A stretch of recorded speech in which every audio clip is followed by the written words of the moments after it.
ಕಣ್ಣು ಕಾಣಿಸ್ಕೊಂಡ್ರೆ ಸಿಕ್ಕದಾಕ್ಬಿಡ್ತೀನಿ.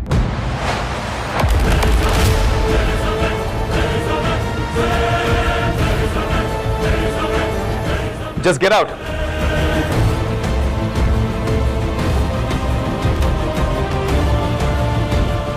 ನಮ್ ಪುಣ್ಯ ಮದುವೆಗೆ ಮೊದಲೇ ಅವನ ಯೋಗ್ಯತೆ ಏನು ಅಂತ ಚೆನ್ನಾಗಿ ಗೊತ್ತಾಯ್ತು. ಮದುವೆ ಆದ್ಮೇಲೆ ಗೊತ್ತಾಗಿದ್ದಿದ್ರೆ ಏನ್ ಮಾಡಕ್ಕಾಗ್ತಿತ್ತು?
ಇದೇನಿದು? ಇವಳ ಕೈಯಲ್ಲಿ ಮಾತ್ರ ಹೇಳ್ಕೊಂಡು ಕೂತಿದ್ದಾಳಲ್ಲ, ಅಂದರೆ ಇವಳು ಇದನ್ನ ತಗೊಳ್ಳೋಳಿದ್ಲ. ಅಂದರೆ ಅದಕ್ಕೆ ಮದುವೆ ಇಷ್ಟ ಇಲ್ಲ, ಇಲ್ಲಿವರೆಗೂ ಬಂದು ಕೂತಿಲ್ಲ.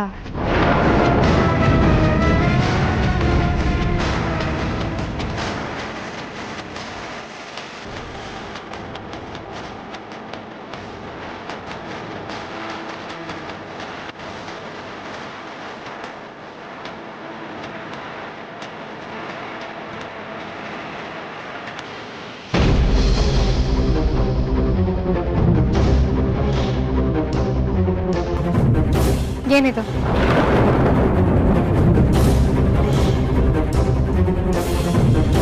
ಅದಿತಿ, ಏನಿದಲ್ಲ? ನಿನ್ನೆ ಕೇಳ್ತಿರೋದು ಮದ್ವೆ ಇಷ್ಟ ಇಲ್ಲ ಅಂತ ಡೈರೆಕ್ಟ್ ಆಗಿ ಹೇಳ್ಬೋದಿತ್ತಲ್ಲ. ಈ ತರ ಕೆಟ್ಟ ಆಲೋಚನೆ ಏನಾದ್ರೂ ಯಾಕೆ ಬಂತು ನಿನ್ ತಲೆಗೆ?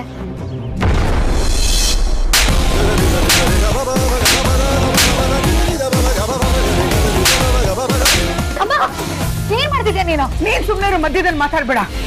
ಇವಳು ಯಾಕೋ ಇತ್ತೀಚೆಗೆ ಅತಿ ಆಯ್ತು.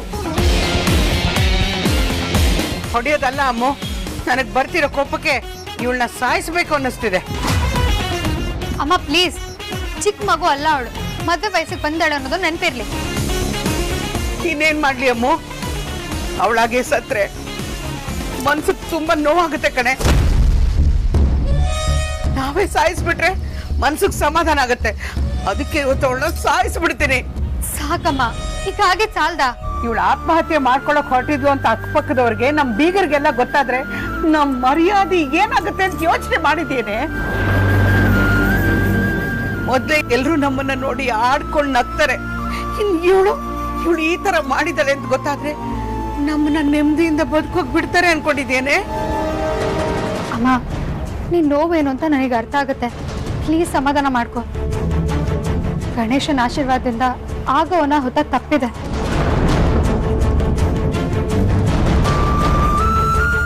ನೀನ್ ಮತ್ತೆ ರಂಪ ಮಾಡಿ ಅವಳನ್ನ ಹೆದರ್ಸ್ಬೇಡ. ಆಮೇಲೆ ಬಂದು ಹೋಗಿ ಹೆರಡಾದ್ರೆ ಕಷ್ಟ. ಮತ್ತೆ ಇನ್ನೇನೆ ಮಾಡ್ಬೇಕು? ಇವಳ ಜೊತೆಗೆ ನಾವು ಸತ್ತು ಹೋಗ್ಬೇಕು ಅನ್ಕೊಂಡಿದ್ಯಾ? ಹಾಗೆಲ್ಲ ಮಾತಾಡ್ಬೇಡಮ್ಮ, ಬಿಡ್ತು ಅನ್ನು. ಎಲ್ಲದಕ್ಕೂ ಸಾಯೋದು ಸಾಯಿಸೋದೇ ಪರಿಹಾರ ಅಲ್ಲ. ನೀನ್ ಅವಳನ್ನ ಏನೇ ಕೇಳದಿದ್ರು ಪ್ರೀತಿಯಿಂದ ಸಮಾಧಾನದಿಂದ ಕೇಳು. ದೇವ್ರ ದೊಡ್ಡವನು, ಹುಡ್ಕ ಸರಿ ಇಲ್ಲ ಅನ್ನೋ ಕಾರಣಕ್ಕೆ ನಿಶ್ಚಿತಾರ್ಥ ನಿಂತೋಯ್ತು. ಒಂದ್ ವೇಳೆ ನಿಶ್ಚಿತಾರ್ಥ ಆದ್ಮೇಲೆ ಪ್ರಾಣ ಹೋಗಿದ್ರೆ ಏನ್ ಮಾಡ್ತಿದ್ದೆ?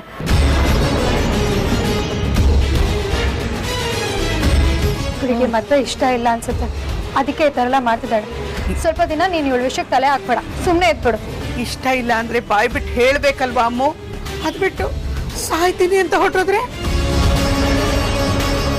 ಫಸ್ಟ್ ಕೇಳಿದಾಗ ಅವಳು ಹೇಳಿದ್ದು ಅಲ್ವಮ್ಮ, ನೀನೇ ಬಲವಂತ ಮಾಡಿದ್ದು. ನೀನ್ ಮತ್ತೆ ಬಲವಂತ ಮಾಡ್ಬೇಡ, ಅವಳ ಪಾಡಿಗೆ ಬಿಟ್ಬಿಡು. ಮತ್ತೆ ಹುಡುಗನ ಹುಡ್ಕೋದಿಕ್ ಹೋಗ್ಬೇಡ. ಮೊದಲು ಇವಳಿ ಗುಂಗಿಂದ ಆಚೆ ಬರ್ಲಿ. ಆಗಿದೆಲ್ಲ ಒಳ್ಳೇದಕ್ಕೆ ಅನ್ಕೋಮ್ಮ. ಆ ಫ್ರಾಡ್ ಜೊತೆ ನಿಶ್ಚಿತಾರ್ಥ ಮಾಡಿದಿದ್ರೆ ಏನ್ ಮಾಡ್ಬೇಕಿತ್ತು? ನಾವೇ ಇವಳ ಜೀವನ ಹಾಳು ಮಾಡ್ದಂಗ ಆಗ್ತಿರ್ಲಿಲ್ವಾ? ಆಮೇಲೆ ಇವಳು ಈ ತರ ಮಾಡ್ಕೋತಿರ್ಲಿಲ್ಲ ಅಂತ ಏನ್ ಗ್ಯಾರಂಟಿ? ಅಮ್ಮ ಪ್ಲೀಸ್, ಕೈ ಮುಗಿತೀನಿ, ಈ ವಿಷಯನ ಇಲ್ಲಿಗೆ ಬಿಟ್ಬಿಡಮ್ಮ. ಅಲ್ಲ ಅಮ್ಮ ಪ್ಲೀಸ್. ಅಮ್ಮ, ಹಾ, ಬನ್ನಿ ನನ್ನ ಜೊತೆ. ಬಾ ಅದಿತಿ.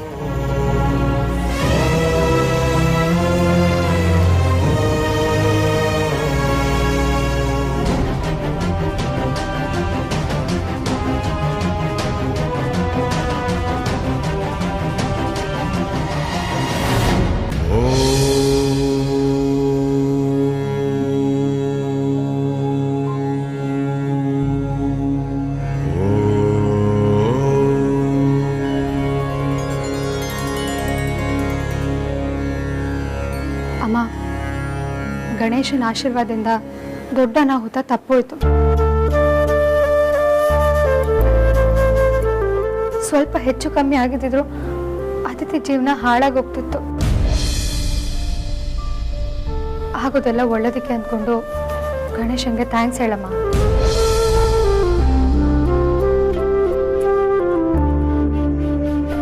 ಹೌದು, ಈ ಗಣೇಶನ ಆಶೀರ್ವಾದದಿಂದ ಆಗೋ ಅನಾಹುತ ತಪ್ಪು. ಇವ್ರ ಆಶೀರ್ವಾದದಿಂದಾನೆ ತೇಜಸ್ ಅಂತ ಇಡಿಯಟ್ ಅಂತ ನಮಗೆ ಇವತ್ತು ಅರ್ಥ ಆಗಿತ್ತು. ಇಲ್ಲಾಂದ್ರೆ ನಾವೆಲ್ಲ ಸೇರಿ ಅತಿಥಿ ಜೀವನ ಹಾಳು ಮಾಡಿದಾಗ ಆಗ್ತಿತ್ತು.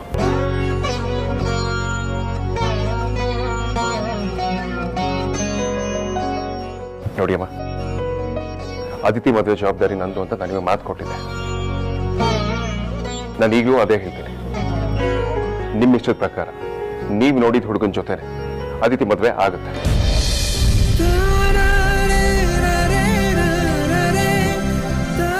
ನಿಶ್ಚಿತಾರ್ಥ ನಿಂತೋಯ್ತು, ಮದುವೆ ಏನಾಗುತ್ತೋ ಏನೋ, ಕೆಟ್ಟದಾಗುತ್ತೆ, ಈ ರೀತಿಯೆಲ್ಲ ಯೋಚನೆ ಮಾಡಲೇಬೇಡಿ. ಯಾಕೆಂದ್ರೆ ನಿಮ್ಮ ಜೊತೆ ನಾನಿದ್ದೀನಿ, ನಮ್ಮ ಇಡೀ ಕುಟುಂಬ ಇದೆ.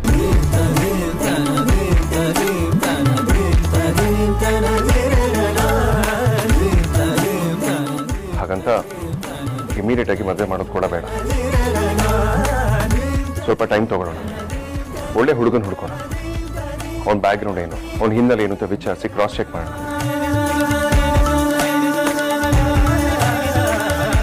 ಅದಿತಿ ಮದುವೆ ಖಂಡಿತವಾಗ್ಲೂ ನಾನೇ ಮುಂದೆ ನಿಂತು ಮಾಡ್ಕೊಡ್ತೀನಿ. ಬಟ್ ಅದಿತಿ ಮದುವೆಗೆ ಒಪ್ಕೊಳ್ಬೇಕು. ನಾವು ವಿನಾಕಾರಣ ಅವಳ ಮೇಲೆ ಪ್ರೆಷರ್ ಹಾಕೋದು ಬೇಡ. ಅವಳಿನ್ನೂ ಓದ್ತಿದ್ದಾಳೆ, ಅವಳ ಸ್ಟಡೀಸ್ನ ಕಂಪ್ಲೀಟ್ ಮಾಡಲಿ. ಅದಾದ್ಮೇಲೆ ಖಂಡಿತವಾಗ್ಲೂ ಮದುವೆನ ಜೋರಾಗಿ ಮಾಡೋಣ. ಅವಳು ಸ್ಟಡೀಸ್ನ ಕಂಪ್ಲೀಟ್ ಮಾಡಿ. ಈಗ ಆಗಿದ್ದೆಲ್ಲ ಒಳ್ಳೇದಕ್ಕೆ ಅಂದ್ಕೊಂಡು ದೇವರಿಗೆ ಕೈ ಮುಗಿಯೋಣ. ಗಣಪತಯೇ ನಮಃ. ಗಣಪತಯೇ ನಮಃ. ಗಣಪತಯೇ ನಮಃ. ಅಪ್ಪ ಗಣೇಶ, ಗೊತ್ತಿದ್ದೋ ಗೊತ್ತಿಲ್ಲದೇನೋ ನಮ್ಮಮ್ಮ ಹೇಳ್ದಾಗೆ ನನ್ನಿಂದ ಒಂದು ದೊಡ್ಡ ತಪ್ಪಾಗ್ಬಿಡ್ತಿತ್ತು. ನನ್ನ ಮಗಳ ಜೀವನನ ನಾನೇ ಹಾಳು ಮಾಡ್ದಾಗ್ತಿತ್ತು. ಈಗ ನಿನ್ನ ಹತ್ರ ಏನು ಕೇಳ್ಕೋಬೇಕು ಅಂತಲೇ ನನಗೆ ಗೊತ್ತಾಗ್ತಾ ಇಲ್ಲ. ನೀನು ನಿಜವಾಗ್ಲೂ ವಿಘ್ನ ಕಳೆಯೋನು, ಆಪತ್ತನ್ನು ನೀಗಿಸೋನು. ನೀನೇ ಕಾಪಾಡಬೇಕು ತಂದೆ, ನೀನೇ ನಮ್ಮನ್ನು ಕಾಪಾಡಬೇಕು. ಸಾಯ್ತಿರೋ ಜೀವಕ್ಕೆ ಬಾಯಿಗೆ ನೀರು ಬಿಟ್ಟ ಹಾಗಾಯ್ತು. ನೀನಿವತ್ತು ನನ್ನನ್ನು ಕಾಪಾಡಿಬಿಟ್ಟೆ. ಆ ತೇಜಸ್ ಎಂತವನು ಅಂತ ಪ್ರೂವ್ ಮಾಡಿಬಿಟ್ಟೆ. ಹಾಗೆ ಧ್ರುವನು ಹೇಗಾದರೂ ಮಾಡಿ ಮುಂಚಿನ ಥರ ಮಾಡು, ನಮ್ಮಿಬ್ರಿಗೂ ಮದುವೆ ಆಗೋ ಹಾಗೆ ಮಾಡು. ನಿನ್ನ ಹೆಸರಲ್ಲಿ ಅರ್ಚನೆ ಮಾಡಿಸ್ತೀನಿ.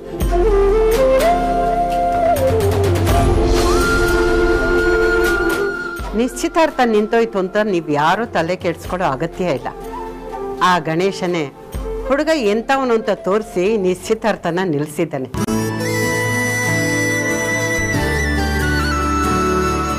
ಇಲ್ಲ ಅಂದರೆ ನಮ್ಮ ಕೈಯಾರ ನಮ್ಮ ಹುಡುಗಿ ಬಾಳನ್ನ ನಾವೇ ಹಾಳು ಮಾಡಿದಾಗ ಆಗ್ತಾಯಿತ್ತು.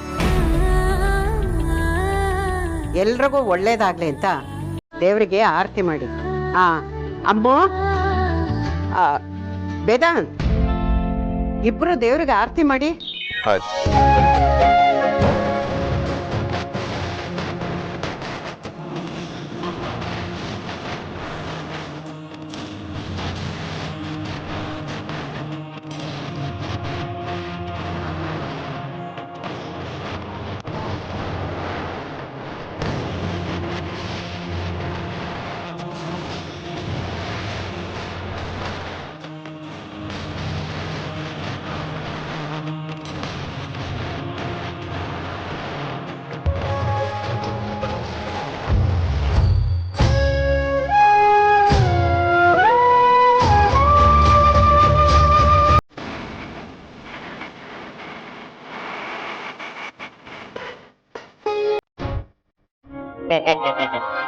ರೌಡಿ ಮೇಡಮ್, ಪ್ರಸಾದ ಕೊಡಲ್ವಾ?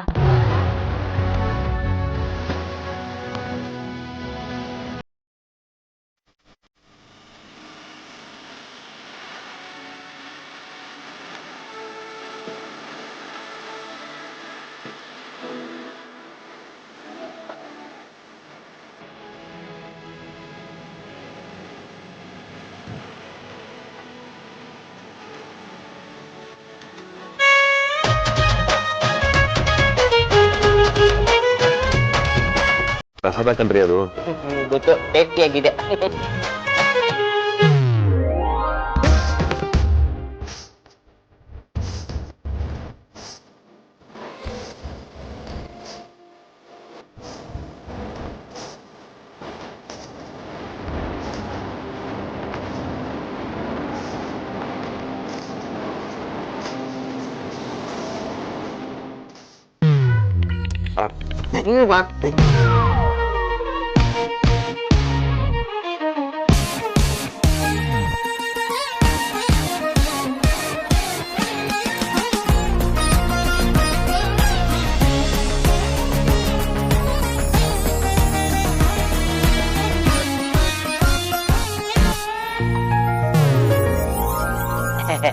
ರೌಡಿ ಮೇಡಮ್, ಇನ್ನೊಂದೆರಡು ಕಡುಬು ಸಿಗ್ಬೋದಾ? ಅದು ಪ್ರಸಾದ, ಊಟ ಅಲ್ಲ.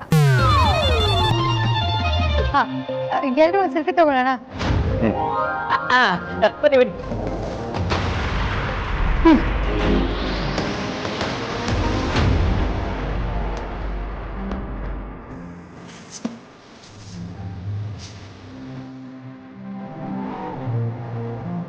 ಹಾಯ್.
ಇಷ್ಟು ದಿನ ನೀವ್ ಎಂಥವ್ರು ಅಂತ ಕೇಳಿದ್ದೆ, ಆದ್ರೆ ಇವತ್ತು ನಾನೇ ನನ್ನ ಕಣ್ಣಾರೆ ನೋಡ್ದೆ. ಅಬ್ಬಬ್ಬಬ್ಬಬ್ಬಬ್ಬ, ಅದೇನ್ ಆಕ್ಟಿಂಗು! ನಿಮ್ ಮುಂದೆ ನಾವೆಲ್ಲ ಏನೂ ಅಲ್ಲ, ಲೆಕ್ಕಕ್ಕೆ ಇಲ್ಲ. ನಾವು ಹೇಳ್ದಾಗೆ ಕೇಳೋರು ನೀವು, ನಮಗೆ ಉಲ್ಟಾ ಹೊಡಿತೀರಾ. ನಮ್ಮನ್ನ ಎದುರಾಕೊಳ್ಳೋಕೆ ಅದೆಷ್ಟು ಧೈರ್ಯ ನಿಮ್ಗೆ?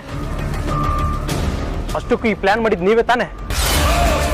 ಆ ಅದಿತಿ ಧ್ರುವನ್ ಮದುವೆ ಆದ್ರೆ ಅವನ್ನ ಮುಗ್ಸಕ್ಕಾಗಲ್ಲ, ಅವ್ಳು ನಮ್ಮ ದಾರಿಗೆ ಅಡ್ಡ ಬರ್ತಾಳೆ ಅಂತ ಹೇಳಿದ್ದು ನೀವೇ ತಾನೆ?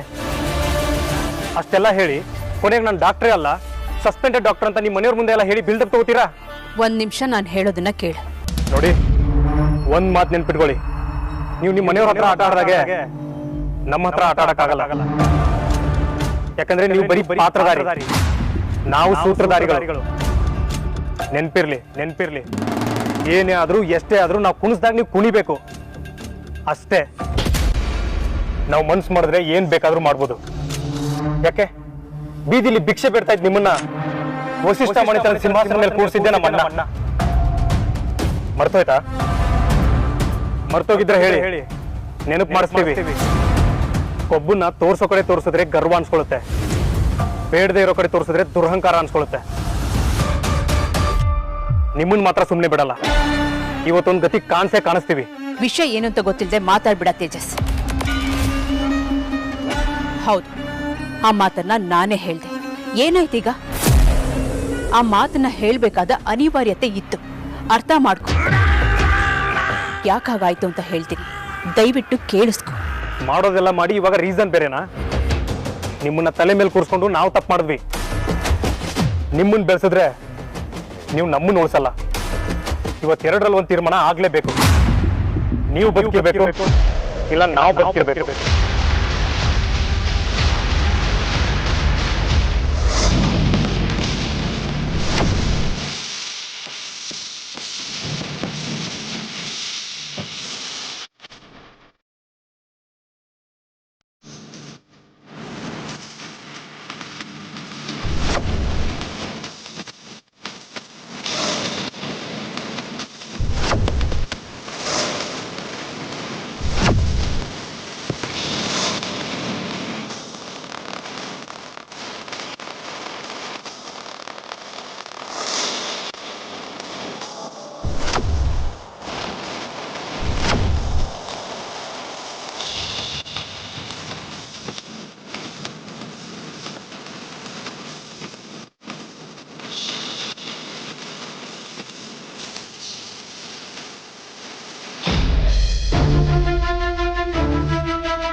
ಆಗ್ಲೇ ಆ ಥರ ಹೇಳ್ದೆ ಅಂತ ಬೇಜಾರಾಗಬೇಡ.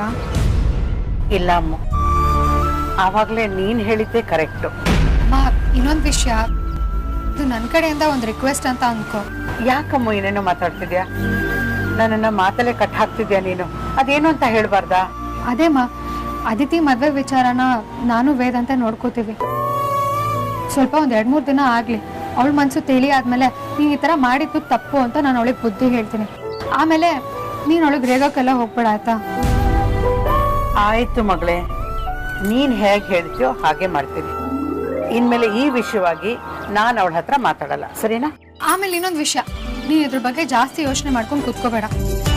ಇನ್ನೊಂದು ಚಿಕ್ಕದ್ರಲ್ಲೇ ಆಗೋತಲ್ಲ, ಬಿಟ್ಟಾಕ್ಬಿಡು. ಆಯ್ತು ಅಮ್ಮೋ, ಒಂದೊಂದ್ಸಲ ನೀನು ನನ್ನ ತಾಯಿ ಥರ ಕಾಣ್ತೀಯ ಕಡೆ. ಸರಿ, ಹಾಕ್ತೀನಿ ನೋಡು.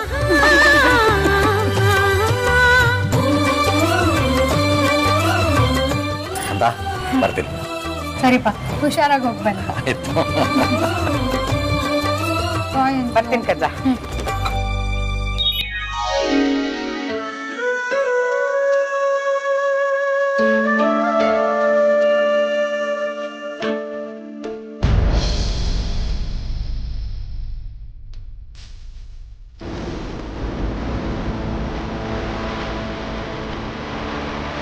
ಹುಷಾರು.